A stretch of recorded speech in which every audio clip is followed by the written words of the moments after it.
პრეზიდენტმა მიხეილ სააკაშვილმა დღეს მესტიაში იუსტიციის სახლი და სხვადასხვა ობიექტები გახსნა, მათ შორის ზუგდიდი მესტიის მაგისტრალი. სააკაშვილის განცხადებით, ყველაფერი რაც სვანეთში კეთდება, მრავალწლიანი ფიქრისა და დაგეგმარების შედეგია და კეთდება არა იმიტომ, რომ საქართველო მხოლოდ საფოსტო ბარათებზე გამოიხატოს ლამაზად, არამედ რეალურად გალამაზდეს. პრეზიდენტი დარწმუნებულია, რომ სვანეთში ტურისტების რაოდენობა ყოველწლიურად გაიზრდება.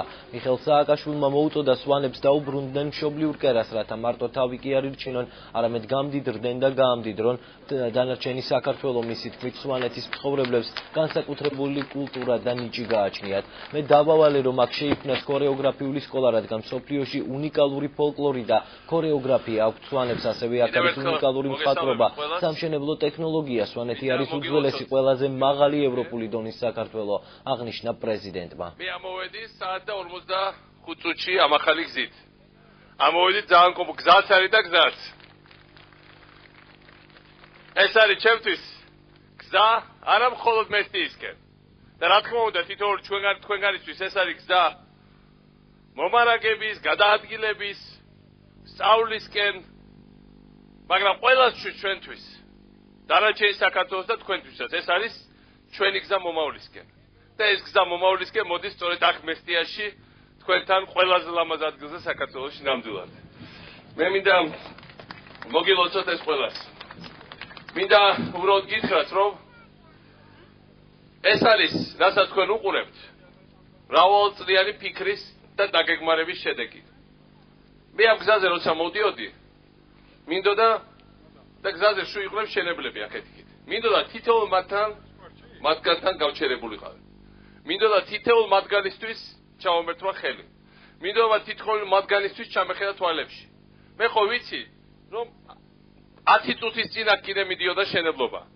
მე ხო ვიცი, რომ ეს ქვაფენილი დააგეს გუშინ ღამე, როცა იყო +2 ტემპერატურა, ხოლო ციტფო. მაგრამ ჩვენ დრო არა გვაქვს. და იმიტომ კი არ ვაკეთებთ, რომ დაჩქარებად ვაკეთებთ, ან უხარისხოდ ვაკეთებთ ჩქარა, მაგრამ უნდა გავაკეთოთ ხარისხიანად. ამასობაში ქართველებმა გევისწავლეთ სოფლიოში ერთ-ერთი ყველა სწრაფად აშენება, იმიტომ რომ გვეჩქარება, იმიტომ რომ ქვეყანა დიდხან გვეგრეოდა. იმიტომ რომ ძალიან ბევრი გვაქვს გასაკეთებელი, იმიტომ რომ ხალხია დასასაქმებელი ამ შენებლობაში და ამ ხალხმა სახში უნდა შემოიდაოს შემოსავალი და ლუკმაპური. იმისაც რომ მე ბავშვებს მიცენ განათლება, იმისაც რომ მოვარონ თავისი ოჯახის უფროს წევრებს და არ გქონდეთ გაჭიროება, პრობლემა მკურნალობის, გადაადგილების, არსებობის, სუნთქვის, უბრალოდ ცხოვრების, ხო? და ამიტომ ყველაფერი ეს არის გასაკეთებელი. მე მინდა გითხრათ, ჩემო ძვირფასებო, რომ უბრალოდ ჩვენ ამას იმიტომ კი არ ვაკეთებთ, რომ საქართველო გვინდა საფოსტო ბარათებზე ლამაზად გამოვხატოთ. ესაც გვინდა და გვინდა რომ ვიამაყოთ, რომ სოფლიოს ყველაზე ლამაზ ქვეყანაში ცხოვრობთ. რა არის დასამალი? რა თქმა უნდა. ხშირად ამოვე რა პრეზიდენტის საქმეა, არქიტექტურით დაკავება, იქ რა ქვია, პრარაბივით, სირბილი აქეთ-იქით, გზის შემოწმება ყველგან, ყველა ორმოზე ფიქრი. აბა ვისი საქმეა? აბა რაზე ვიფიქროთ? მარტო ხაერში ვიფარფატოთ და საერთო რაღაც მაღალ მატერიებზე. უნდა პირველ რიგში ვიფიქროთ იმაზე ყოველდღიურად როგორ გავალამაზოთ ჩვენი ქვეყანა, მაგრამ თავარი ფიქრი ეს არის, რომ როცა ეს ადგილი იქნება ლამაზი. აქ ჩამოვა, წელს უკვე აქ იყო 2-ჯერ მეტი ტურისტი ვიდრე შარშა. მომავალ წელს იქნება მინიმუმ 2-ჯერ და ჩვენ ვფიქრობთ, რომ 3-ჯერ და 4-ჯერ მეტი ტურისტი ვიდრე მომავალ წელს. იმის შემდეგ წელს 2015 წელს, როცა რომელიც ჩვენ დავსახეთ საქართველოს მოდერნიზაციის პროგრამით. აქ იქნება სვანეთში და თავს დავდებ ამაზე მინიმუმ 9 მილიონი ტურისტი, დამსვლელებელი, ვიზიტორი. ესე იგი 30-ჯერ, 35-ჯერ მეტი ვიდრე არის მოსახლეობა მესტიაში. ესე იგი სვანები უნდა დაბრუნდნენ უკან, თავის მშობლიურ კერებს. უნდა აქ შექმნან თავის კეთილდღეობა. აქ უბრალოდ კი არ ირჩინონ თავი, გამდიდრდნენ და გაამდიდრონ და გაალამაზონ დანარჩენი საქართველოს. იმიტომ აქ ცხოვრობს ძალიან ნიჭიერი ხალხი. რამდენი გამოჩენილი ქართველი მეცნიერი არის სვანეთიდან, ინტელექტუალი, ხელოვნების მუშაკი, შენებელი, უბრალოდ სახელმწიფო მოღვაწე, უბრალოდ გამორჩეული მოქალაქე ჩვენი ქვეყნის. აქ არის განსაკუთრებული კულტურა და განსაკუთრებული ნიჭი. ეს ნიჭი არის არა მხოლოდ სვანურ სიმღერებში და ცეკვებში, რომელსაც ასევე სხვა ჩვენს მიხედვა და განვითარება უნდა. და მე გავავალე, რომ აუცილებლად გავაკეთოთ კლუბი, შევქმნათ ქორეოგრაფიული სკოლა, იმიტომ რომ უნიკალური სოფლიოში ფოლკლორი და ქორეოგრაფია გვაქვს აქ სვანეთში. მაგრამ ამის გარდა აქ არის უნიკალური მხატვრობა, უნიკალური სამშენებლო ტექნიკა და რაც თავარია უნიკალური უძველესი ყველაზე მაღალი დონის ევროპული საქართველო. თუ კიდევ ნახოთ, სად არის ყველაზე მაგარი ევროპა საქართველოში, ერთ-ერთი ყველაზე გამოჩენილი ადგილი არის სწორედ აქ სვანეთში. ამიტომ ვიღაცეები ანეკდოტებს ყვებიან სვანებზე. ვაი თუ ძალიან გაუკვირდეთ აქ ამოვიდეთ და დროზე ამოვიდნენ სანამ კიდე აქ ადგილია ფეხის დასადგმელი. იმიტომ რომ ეს არის მართლაც ყველაზე დიდი სურპრიზი დანარჩენი საქართველოსთვის. ყველაზე ლამაზი. ხარე, ყველაზე ჭკვიანი, ყველაზე ნიჭიერი, ყველაზე სტუმართმოყვარე ადამიანებით დასახლებული და ყველაზე რა თქმა უნდა განსაკუთრებული ევროპელებით, რომელიც წარმოადგენს საქართველოს. აქ მე ხშირად მიგულს ხოლმე, გაივლი და ახალგაზრდებს 3-4 უცხოენაზე ლაპარაკობენ. როგორ ჩარაითვისეს სასტუმრო საქმე, როგორ ჩარაითვისეს უცხოელებთან ურთიერთობა, როგორ ჩარაითვისეს თავის ხალის კულტურა და ამ კულტურის გადმოცემა, ისტორიის მოყოლა. უბრალოდ ელემენტარულად განცდის მიცემა, რომ განსაკუთრებულ ადგილზე მოვიდა აქ ადამიანი. ეს ხო ასევე არის საქართველოს სავიზიტო პარადი. იმიტომ როცა დღეს კამათი არის იმაზე, უნდა იყოს თუ არა საქართველოს ევროპაში, უნდა ვიყოთ თუ არა ევროპის კავშირის წევრი, უნდა ვიყოთ თუ არა უფრო მეტად დაცულები. ამაზე ყველაფერზე პასუხი.